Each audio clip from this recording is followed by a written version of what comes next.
Today we are going to start fundamental unit of life.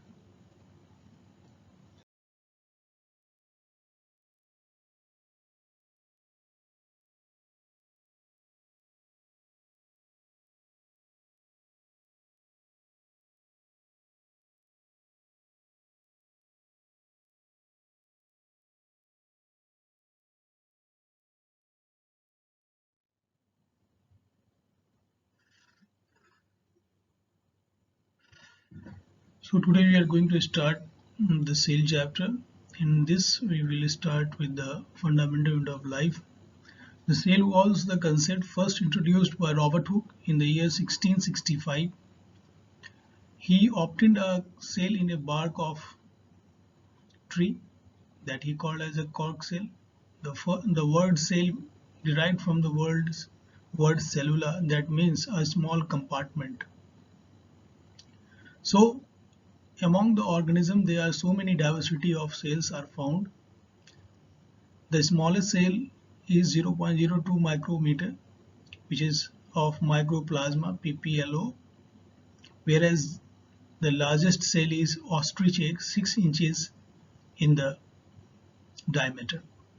In human body the smallest cell is the RBC, whereas the largest cell is our neuron cells. So what we find? We find a huge diversity among the shape and sizes of the cells that we are going to study in this chapter.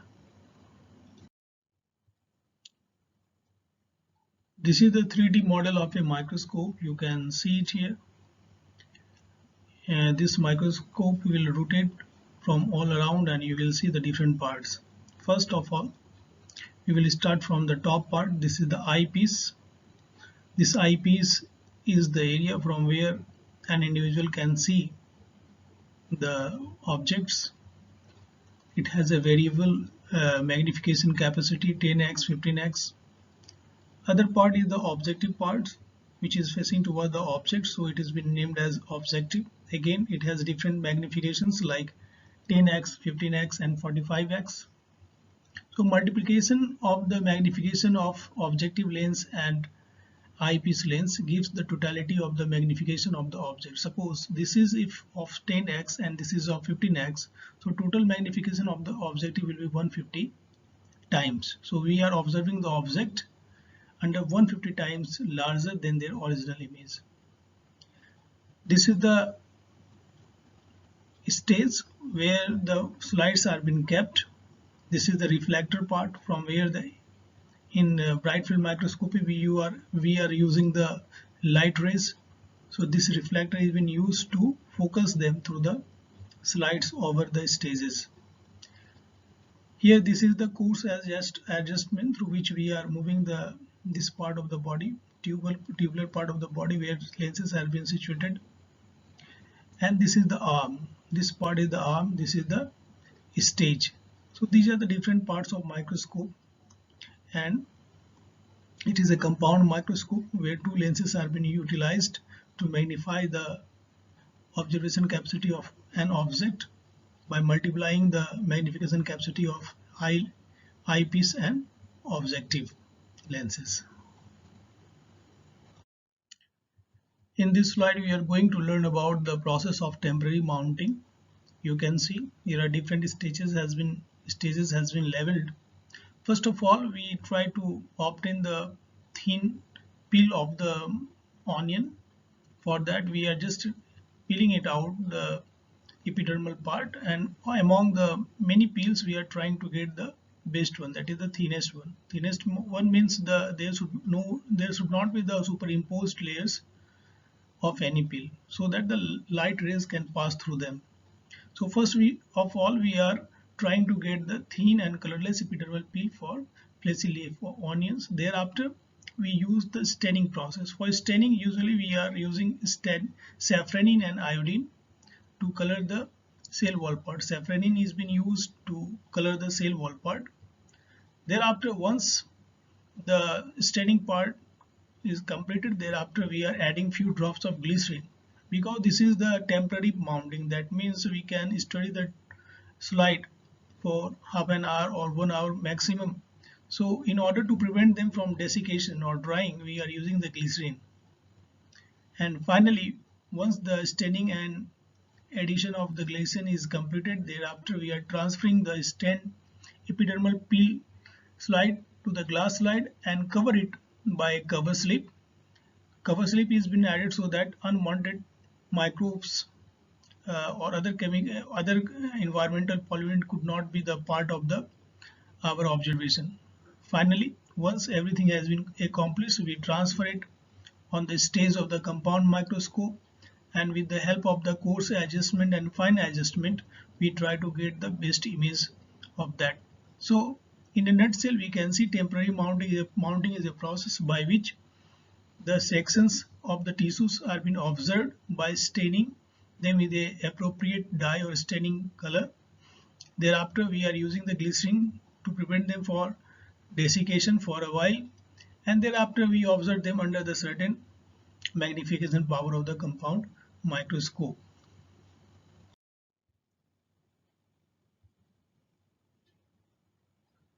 So in this slide we are going to see the process of staining through the picture. You can see here is the onion. An onion, one of the epidermal part of the one of the fleshy leaf has been taken, their epidermal pus has been collected. Then we have tried to get the colorless part, and we wanted them on the uh, glass slide. So here is the picture of enlarged view of the onion peel. You can see almost rectangular shaped cells are there with distinct cell wall, nucleus, and you can also find the vacuoles in them. So this is the onion peel that we can observe under the microscope. Let us begin with the animal cell. This is the model of the animal cell, 3D view of the animal cell. You can see this is the cell membrane of the animal cell. This one part is the nucleus. So within the nucleus and the cell membrane there are plasm, that is called a cytoplasm. Nucleus also having the plasm inside, that is called nucleoplasm. Now this is the endoplasmic reticulum, the network of membrane that extends between the cell membrane and nuclear membrane. Here and here also you will also found like some mitochondrial structures are there. These are the mitochondrial structures. So many cytoplasmic bodies are also there, which are called organelles in them. So it is about the structure of animal cell in a 3D view. So let us try to understand the structures of a plant cell. This is the three-dimensional structure of a plant cell. You can see a plant cell is very distinct than that of the animal cell by dint of having a definite kind of shape, and that shape is due to the cell wall. So this is the cell wall of the plant cell, and these are the cell wall part of the adjoining cells. So cell wall of a plant cell is not a continuous layer. It has certain pores or non-deposited area of the cell wall, which is called as plasmodesmata. Thereafter there is a membrane which is called cell membrane. In between the cell membrane and nuclear membrane there are so many intercytoplasmic membranes are there. The main one is the endoplasmic reticulum. They may be the rough endoplasmic reticulum, they may be the smooth endoplasmic reticulum. Some more structure are there which is made up of membrane, like Golgi body or dictyosome in case of the plant cell, lysosomes, mitochondria, chloroplast, nucleus with pores, double membranous structure, nuclear membrane, nucleoplasm inside, nucleolus, and chromatin fibers. And at centrally we can see there is a transparent vacuole is there. So what is the idea behind that? To make you understand how does a cell is actually found in our system, and so that we can have an idea about its function in detail. Let us begin with the structural organization of a cell. Structural organization of the cell means the composition of cell.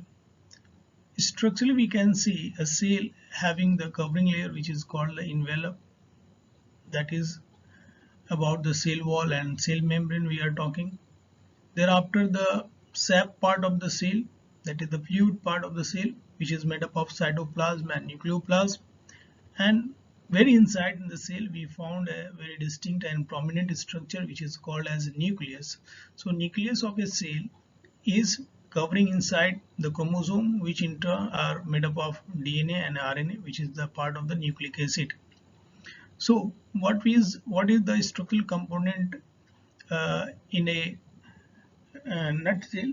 We can see that cell has a structural component that envelops all around, made up of cell wall and cell membrane. Thereafter, the fluid containing part is the cytoplasm, which is found in between the cell membrane and nuclear membrane.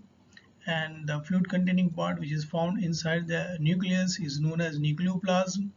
Nucleus is altogether a very distinct structure made up of two membrane structure having many pores inside. We have seen it in the previous diagrams or model structure. Inside them there are thin thread-like structures are there made up of nucleic acid like DNA and RNA. So this is the summarized structural approach to understand the cell in a general way. Let us begin with the cell envelope part of the cell. Cell envelope, that means the part of the cell that covers cell all around. It is made up of cell wall and cell membrane. Cell wall is not found in animal cell. It is the integral part of all plant cell. Apart from the plant cell, they are found in the bacterial cell and fungal cell. Basically, the plant cell is made up of cellulose, and in bacterial cell, cellulose, hemicellulose are found along with certain other type of chemical substances like glutamic acid, muramic acid. The cell wall of fungus is made up of a different kind of carbohydrate which is called as chitin. So cell wall is rigid structure. It is non-living part. So far it has been considered like that, but some of the scientists having view that they are not that much non-living as they are being supposed to by the earlier researches. They are having certain chemicals, antigens in them by which they can identify their host also, particularly in this case, in the case of the bacterial cell. So whatsoever the case may be, the cell wall provides the structural rigidity to the plant cell, plant cell, bacterial cell and fungal cell. They are totally impervious for the water. They are having the communication with the environment by dint of having very small pores on them, which is called plasmodesmata or simple pits. Cell wall basically impervious to the water, but with these plasmodesmata, the water can go through them behind their adjoining areas. They are communicating with the other cells also with the help of the plasmodesmata or simple pit. So let us try to understand the next layer of the envelope, that is the plasma membrane or cell membrane, sometimes also called as plasma lemma. Chemically they are lipoproteinaceous, that means they are made up of lipid and protein. So lipid protein layers are very different kind of structure because the structure of the plasma membrane is been considered as a unit membrane. Unit membrane is the membrane which is making the membrane of all the cytoplasmic bodies. So lipid molecules of the plasma membrane giving them the quasi fluid like appearances. Therefore their selectivity toward the substances inside or outside is very much selective. That's why they are called as selective permeable membrane. They do not allow every substances to go through them as they are made up of lipid. Therefore most of the substances that can be dissolved in the lipid that can only go through them. So such substances that cannot have the dissolution with the lipid environment will be totally obliterated to get inside the cell. So this is the mechanism by which cell membrane is preventing the entry of most of the substances inside them. So plasma membrane having some facilitator in them made up of protein channels which carry the substances to or fro. from the membrane, taking some substances inside, some substances outside. So by this, the plasma membranes having the selective permeability in them. How does the function of plasma membrane is taking place? We are going to understand in the coming slides. So semi-permeable membrane of a system gives a very uh, different kind of process which is called as osmosis, where the movement of water is being restricted against the concentration of the solute of the environment, that we are going to learn in the upcoming slides. So as we have seen in the previous slide, that the plasma membrane are very selective in nature, due to which they are imposing a condition of osmosis. Osmosis is a condition where the water movement takes place from their higher concentration to the lower concentration. Naturally, this concentration terms has been made by dint of the dissolution of the solute in a particular solvent, that is the water. Water here is a solvent. So any solution state where the concentration of solute is high, that condition is called hypertonic, whereas the concentration of the solute is low, it is called hypotonic. If both of the solution having the same type of concentration of the solutes, then they are in isotonic state. So we will try to understand how does all these conditions facilitates the water movement inside and outside of the cell. In first case, where the cell is in hypertonic condition, that is the cell having the more salt concentration inside, what will happen?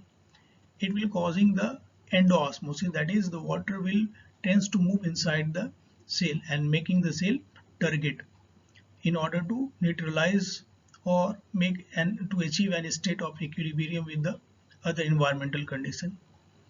Similarly, whenever there is a condition where the concentration of the solute is less, water will tend to move from cell outside, that is called exoosmosis, and in that case a cell will collapse due to loss of their protoplasm part. So this is called as plasmolysis. And the third condition is the isotonic condition, where both of the environment having the same solid concentration. So what will happen? The water will move outside and inside, but in an equilibrium. Therefore, there will be no net change in the cell pressure will take place. So there will be no plasmolysis, there will be no turgidity. And in that condition, the cell is said to be in a flaccid state of condition. So we have seen that how does the specialized structure of the plasma membrane are imposing the movement of uh, water, or sometimes facilitating the movement of water inside and outside the cell. In the upcoming slides, we are going to learn about the detailed mechanism of osmosis in a cell. So this is the very simple diagram to make you understand the process of osmosis. You can see this is the beaker, and in the middle of the beaker there is a membrane which is cell membrane or selectively permeable membrane, that is dividing the solution in two parts, this part and this part. So this part solution, you can see there are two different types of molecules has been labeled in the diagram. Water molecule is the smaller one, white and red type of molecule. You can see hydrogen and two oxygen molecules are there, and this green molecule is of salt molecule. So idea behind to show you with the diagram is that you can see that being very smaller in the size, the water molecule can enter through the semi-permeable membrane, whereas the salt molecules being large in their size cannot move through them. So what happens if there is a solution where the salt concentration has been added too much and other solution where no water salt or less salt is there? What will happen? Following the rule of diffusion, any substance, if they are in the gaseous and liquid state, will tend to move from higher concentration to lower concentration. So similarly, the salt molecule will try to move from their higher concentration to the lower concentration this side, and water molecules, as they are high here, will tend to move from here to there.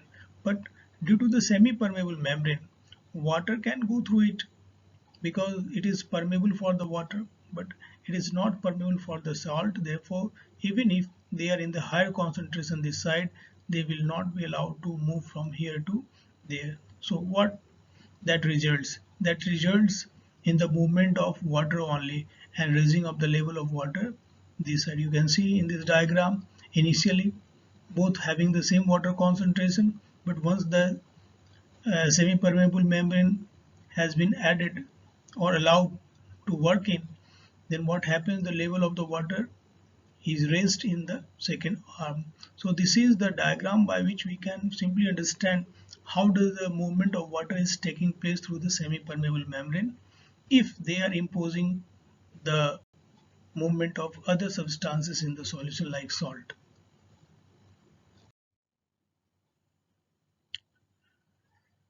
This is the small animated video to make you understand how does the movement of substances are taking place through the semi-permeable membrane. In this video you will find there is a lipid bilayer and the protein molecules are there, that is the semi-permeable membrane or plasma membrane. It is dividing two type of solution where there is a higher salt concentration and low salt concentration. You will see the movement of molecules are taking place very randomly. The molecules which are high in concentration and permeable to through the membrane will go transpassing the cell membrane from one side to another, whereas the molecules which are impermeable to the cell membrane, they will not be allowed to move from one side to the another side, even if they are very in a random state, they are having the energy to pass through them. So this, by this diagram we can understand how does the cell membrane is interacting with the substances outside and inside of them. In this slide we will try to understand osmosis in red cell. You can see if a red cell is being placed in three types of solution. First solution is the hypertonic solution, then the isotonic solution, and thereafter the hypertonic solution. What happens in that? In case of the hypertonic solution, suppose if a cell is being placed in a salt solution where the concentration of salt is maximum, so what will happen? Water will come out. That is, the process of exoosmosis will take place and it will be plasmolysed, that is breakdown of cells due to excessive exoosmosis. Second is the isotonic solution where both of the salt concentration outside and inside is equal. Therefore, equal volume of water will come and go. Therefore, there will be no change in the turgidity of the cell membrane. It will remain in that same pressure as it was earlier. Now, if the cell is been placed in a solution which is hypotonic in nature, what will happen? Too many water bodies will be tending to come inside, resulting into the acute uh, endoosmosis. So acute endoosmosis will finally result into the bursting of the cell. So cell will burst, that you can see in the animated video this side. The same thing we will try to understand in case of the plant cell. When the plant cell is being placed in three type of solution, one is the hypertonic, then the isotonic solution, and then hypotonic solution. Naturally, if a cell is being placed in the hypertonic solution, what will happen? Water will go out, that is the exoosmosis case. So in case of the plant cell, if water goes outside, then that cell will die, and that condition is called plasmolysis.